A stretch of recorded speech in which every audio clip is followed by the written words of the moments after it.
Saya akan baca firman Tuhan dari Injil Lukas pasal 2. Injil Lukas pasal 2 ayat 25 hingga ayatnya yang ke-32.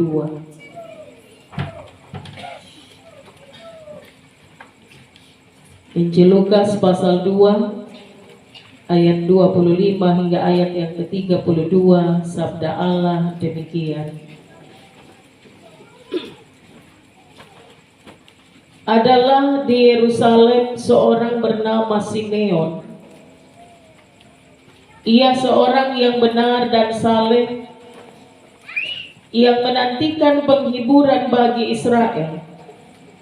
Roh Kudus ada di atasnya, dan kepadanya telah dinyatakan oleh Roh Kudus bahwa ia tidak akan mati sebelum ia melihat Mesias, yaitu Dia yang diurapi Tuhan. Ia datang ke bait Allah oleh Roh Kudus ketika Yesus anak itu dibawa masuk oleh orang tuanya untuk melakukan kepadanya apa yang ditentukan hukum Taurat.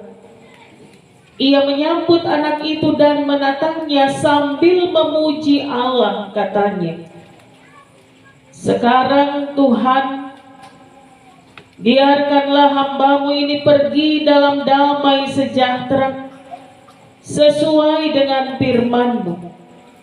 Sebab mataku telah melihat keselamatan yang daripada-Mu, yang telah Engkau sediakan di hadapan segala bangsa, yaitu terang yang menjadi penyataan bagi bangsa-bangsa lain dan menjadi kemuliaan bagi umat-Mu Israel." Demikian jauh bacaan firman Tuhan, dan yang dikatakan berbahagia oleh Kristus, kita yang masih diberi kesempatan seperti ini untuk mendengarkan firman-Nya, teristimewa ketika bukan hanya menjadi pendengar firman, tapi kita setia menjadi pelaku firman. Amin.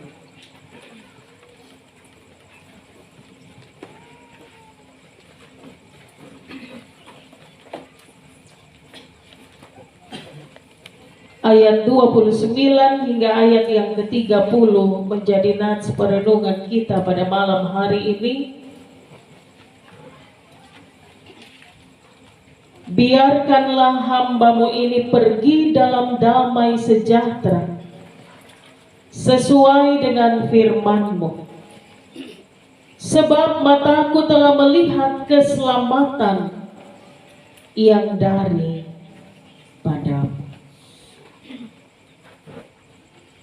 Saudara-saudara, Bapak Ibu, sidang perkabungan kekasih Tuhan, idealnya ketika kita hendak melakukan sesuatu atau sebuah perjalanan, baik jauh maupun dekat, Nina, idealnya seharusnya perjalanan yang jauh dan yang dekat, harusnya kita mempersiapkan segala sesuatunya. Bahkan bukan hanya persoalan makan minum, ya. Dan tu tahu, nabui palopori, makinan lo duga ya. Salah kata.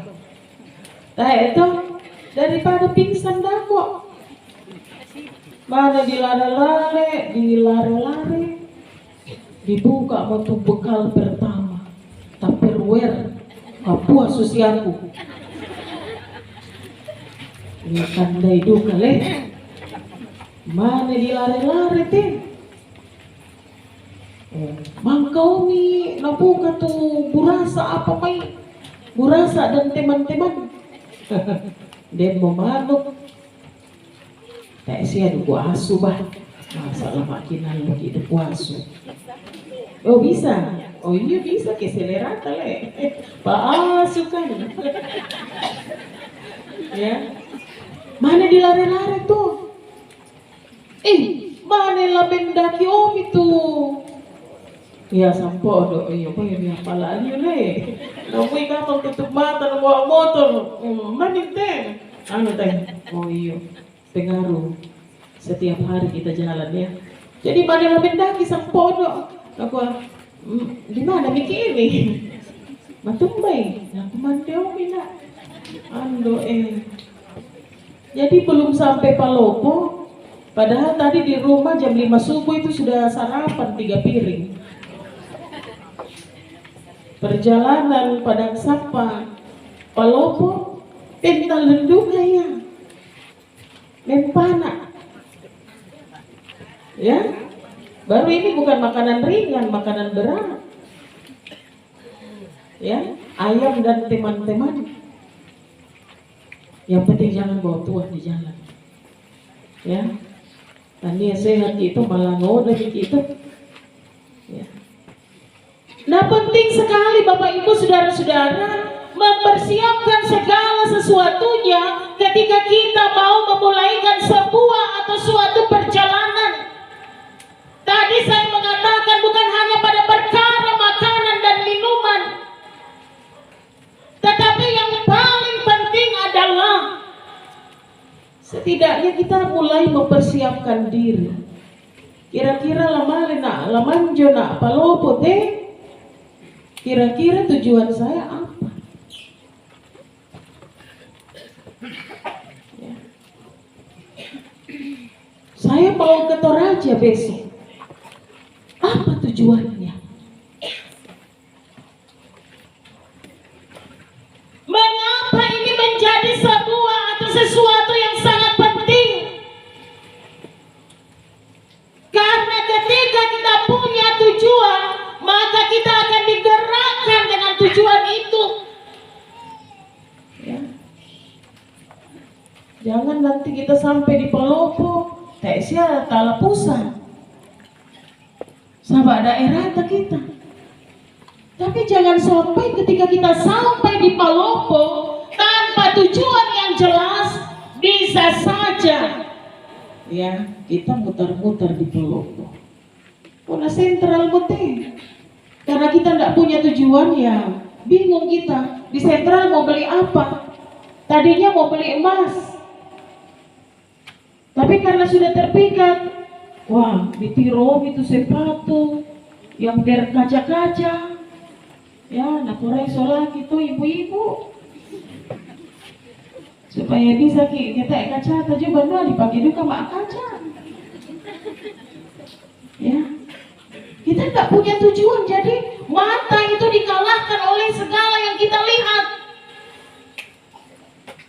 Akhirnya persiapan tadi saya katakan, kita mau beli emas. Uang cuma 50 juta. Karena kita tidak punya tujuan, semintu na ditiro. Akhirnya pengeluaran tak bisa sampai 100 JT. Itu mengapa terjadi? Karena kita tidak punya tujuan.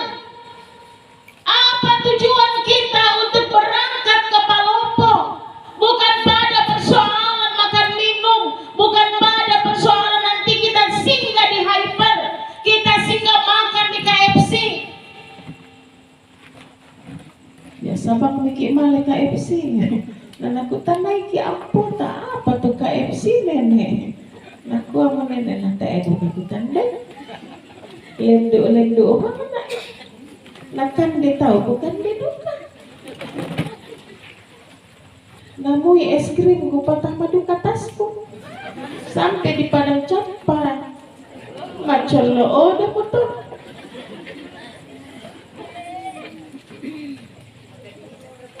Kenapa terjadi? Karena kita tidak punya tujuan yang jelas, tujuan yang pasti. Sehingga saya tadi mengatakan tadi ya pusaman bukan pusa saja. Kita akan hilang dan lain sebagainya. Tapi kadang sehingga anak mutulah dialih. Sehingga anak mau dialih. Karena kenapa kita tidak punya tujuan yang jelas. Nah karena itu melakukan sebuah perjalanan baik jauh dan dekat, mari kita memikirkan tujuan perjalanan itu apa. Bapak Ibu saudara-saudara yang dikasihi oleh Tuhan, demikian juga dengan kehidupan kita selaku orang yang mengatakan bahwa diri kita ini percaya kepada Kristus.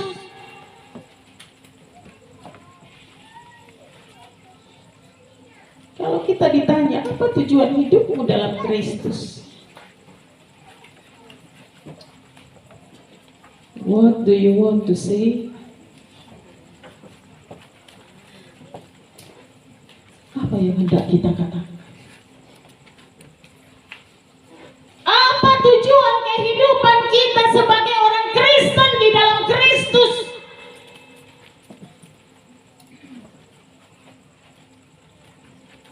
Sangat jelas dari bacaan kita, saudara-saudara, bahwa tujuan kehidupan orang percaya mengakui Yesus sebagai Tuhan dan Juru Selamatnya, tentu tujuannya sangat jelas ketika Yesus berkata, "Akulah jalan, kebenaran, dan hidup." Jadi di dalam Yesus tujuan hidup kita adalah memiliki dan menikmati keselamatan. Jangan hanya katakan, tira na ile, pasarani na ini kalungku, tidak ada kalungku kesian. Ini kalungku ini salib, anting-antingku salib, jidatku salib. Oh, memang kira buah betul. Tapi sampai di rumah dilap nasa, lenyap dengan makna-makna yang ada. Semua bersimbolkan salib. Tetapi bagaimana dengan keberadaan hidup kita? Semua mau mempertontonkan bahwa saya ini anak Kristus. Ya, di mobil ada kalung salib. Di rumah semua simbol-simbol salib ada.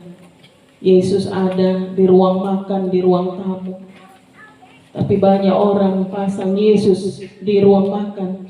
Nah, jarang siapa sambayang di kumande. Ya, takut kalau berdoa nanti sereknya duluan ambil daging ayam. Tapi kalau makan ikan kering nih dengan luri berdoa. Oh, kenapa kita berdoa kalau makan luri? Iya, supaya nak mesegi buang mentua. Tapi kalau duku manuk nih duku teh dong teo mikilale buang mentua. Nanti kalau sudah minggu keempat, minggu sengsara, cuma bisa beli lure, baru berdoa, setengah mati lagi doanya didengar semua tetangga. Nah, saudara-saudara yang kekasih dalam Tuhan, tujuan kehidupan kita di dalam Yesus sangat jelas. Akulah jalan, kebenaran, dan hidup. Itu berarti hanya di dalam Yesus tujuan hidup kita akan masuk ke rumah Bapa di surga.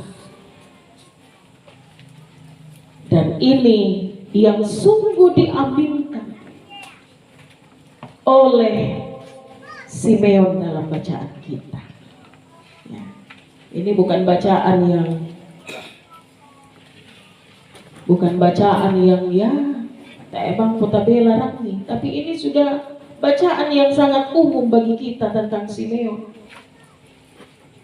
Tetapi yang menjadi perenungan adalah, kalaupun bacaan ini adalah bacaan yang sudah sangat lumrah bagi kita, tetapi perenungannya, pertanyaan bagi diri kita pribadi, sudahkah kita bisa memaknai apa yang diimani oleh Simeon? Jangan sampai kita menjadi orang Kristen, tapi ya dalam kekristenan kita hanya bisa sumalong tang marundunan. Jalan-jalan saja seperti orang Kristen, pakai kalung salib. Hari Minggu orang pergi gereja, saya pergi gereja. Orang menyanyi ya, saya lebih bisa menyanyi. Orang khotbah, saya lebih bisa khotbah. Tapi Mbak Susi, itu aplikasi kehidupan kita di perjalanan yang nyata. Jangan spiritualitas itu hanya kita pamerkan saja, tapi spiritualitas yang sungguh-sungguh dinikmati, dipelihara, diaminkan oleh banyak orang bahwa sesungguhnya memang kita mencintai Kristus, sehingga kita bisa berjalan seperti yang Tuhan inginkan bagi seorang pesiara yang dititipkan di dunia ini. Saya nasenga tu apa di pokada, tak edu kana senga ya tu di pogauna. Nah, ini yang menjadi hal yang utama dalam pembacaan kita, saudara-saudara. Ada iman yang sungguh selalu dan selalu dibaharui seperti tema kita minggu ini sebagai gereja Toraja. Iman yang dimiliki oleh Simeon. Sudah lama dia menantikan kedatangan Kristus yang sesungguhnya dalam hidupnya. Dan ketika dia melihat Yesus, ketika dia melihat Mesias, dia sungguh yakin dengan keselamatan itu. Sehingga dengan imannya dia katakan kepada Allah, sekarang biarkanlah aku pergi kepadamu. Ya. Alasannya sangat jelas, karena dia melihat ada keselamatan di dalam Yesus. Lalu bagaimana dengan kita yang sudah lama menjadi Kristen?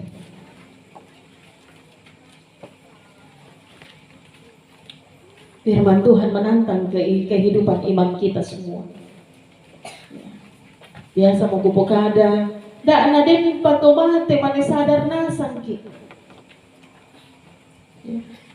Ada orang mati, jarang saya pimpin ibadah orang mati, tidak banyak orang.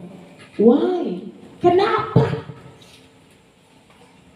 Yang pertama, seharusnya memang kita menyadari bahwa hidup kita ini terbatas.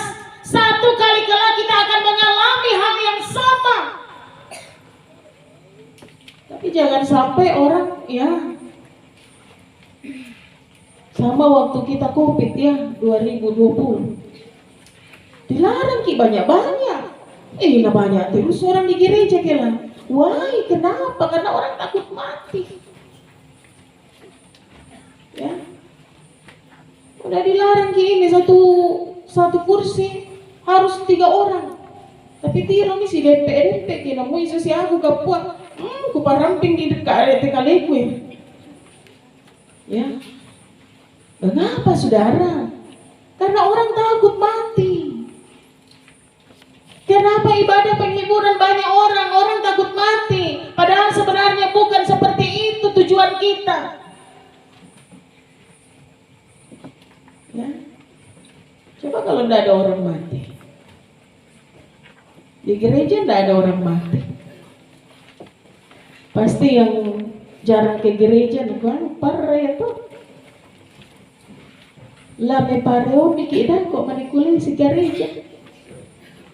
Lah dibaptis padaku anakku ampuku manemaleomi nama gereja. Ya.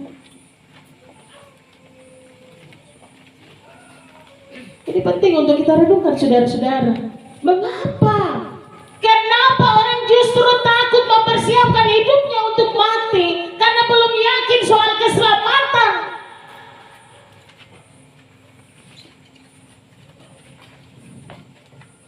Belum yakin soal keselamatan.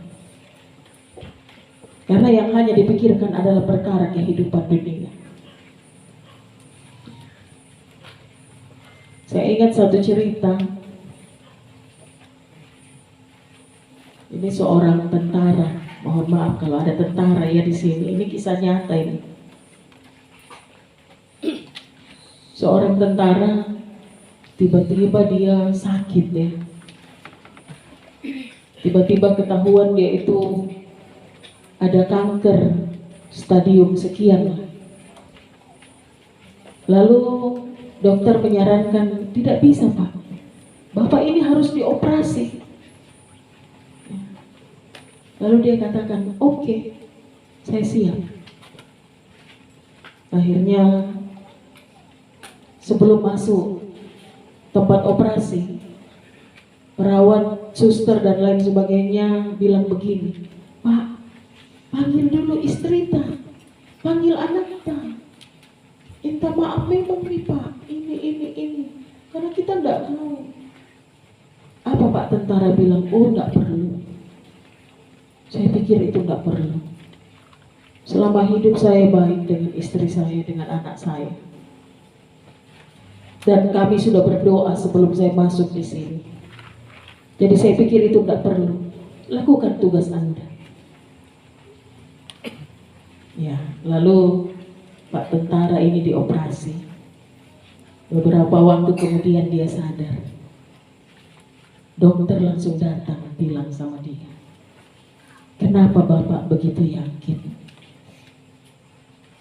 Sebelum dioperasi, perawat mengatakan silahkan bersalam-salaman, maaf-maafan. Kok enggak perlu? Hubungan saya dengan keluarga saya baik. Hubungan saya dengan Tuhan yang saya sembah baik. Enggak perlu. Kenapa Pak? Ngaku mau tentara.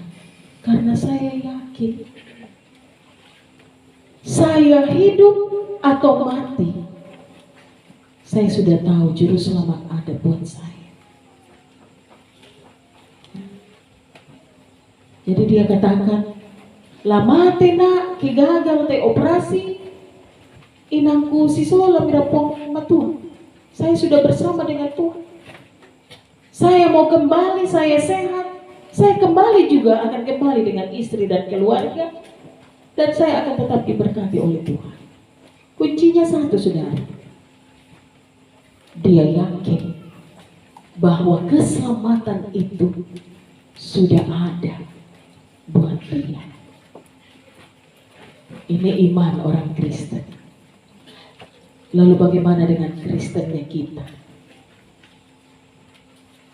Bagaimana dengan kekristenan kita? Ganda abang raka kiri kuah Malaysia kiba ibadah. Ganda abang raka kiri kuah pengurus OIG mo kante. Majelis gereja mo kante. Belum tentu Pak Desa.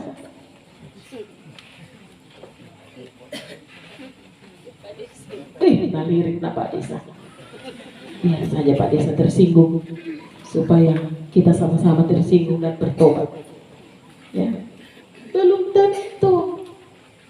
Yesus katakan bukan orang-orang yang menyebut aku Bapa, menyebut aku Tuhan itu yang selamat, tetapi orang yang melakukan kehendak Bapakku. Jadi yang paling penting adalah actionnya, bukan manis di bibir, memutar kata, sadap. Bicara Tuhan ini manis sekali mulut kita. Tapi apa perbuatan kita? Sampah. Karena itu mari belajar dari firman Tuhan. Keyakinan yang dimiliki oleh Simeon, sekiranya itu menjadi keyakinan keluarga, menjadi keyakinan kita semua, sehingga kekristenan kita bukan hanya kekristenan yang abal-abal, tapi Kristen yang sejati. Karena kita yakin hanya di dalam Yesus tujuan hidup kita jelas. Kita akan menuju ke rumah Bapa di surga. Kita akan menikmati kehidupan kekal, bukan binasa kekal. Nah, karena itu saudara-saudara, dalam duka cita yang dialami oleh keluarga kita di tempat ini, kekuatan dan penghiburan Allah telah nyatakan melalui firman-Nya. Kita diyakinkan bahwa hanya di dalam Yesus ada jalan kebenaran dan kehidupan kekal. Karena itu, kita yang merindukan kehidupan yang kekal, mari kita mengaminkan di mulut kita, mengakui di mulut dan bibir kita, Dialah juru selamat kita, dan kita wujudkan melalui perbuatan yang nyata bahwa kita sungguh mengasihi Tuhan, sehingga tidak jauh panggang dari api. Sehingga dipokada, sehingga dipogang. Mari kita rendah hati seperti Nikodemus. Sudah jadi ahli Taurat, ahli agama, ahli kitab suci, tapi masih cari, masih datang cari Tuhan. Mengapa? Karena dia tahu hanya dengan Tuhan dia punya kehidupan kekal. Bukan mengandalkan intelektualnya, bukan dengan mengandalkan apa yang ia miliki, tapi dia sungguh-sungguh mengandalkan Tuhan. Karena itu di balik semua yang kita miliki, mari kita lebih mengandalkan Tuhan, sehingga hidup spiritualitas kita sungguh diberkati Tuhan. Tuhan Yesus mengasihi kita, mengasihi keluarga, dan mari kita melepaskan jenazah orang tua kekasih kita dalam iman bahwa dia telah bersama dengan Tuhan di rumah yang kekal. Amin.